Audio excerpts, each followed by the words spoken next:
47 na makalipas sa alas 4, trailer truck na may kargang 2,000 sako naman ang bigas nagliyab sa Orion, Bataan. Naku, nasayang yung bigas. Detalye na balita mula kay Danny Cumilang, RH37. Danny, good morning.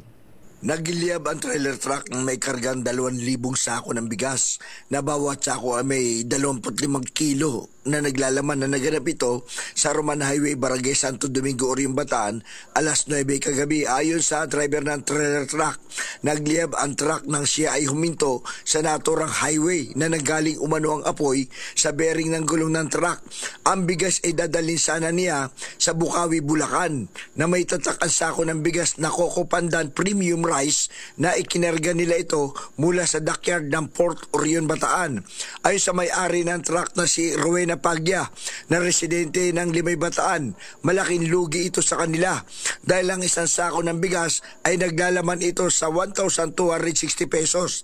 Napula lang ang apoy sa ilang pamatay sunog na agad dumalo sa tawag ni RH37 at ang mga bigas na sako-sako ay nabasa matapos pombay ng tubig ng Bureau of Protection, kaya maraming nasayang na bigas. Samantala kahapon, isang trailer truck naman na may karga din bigas ang tumagilid sa highway ng Barangay Alangan, Limay.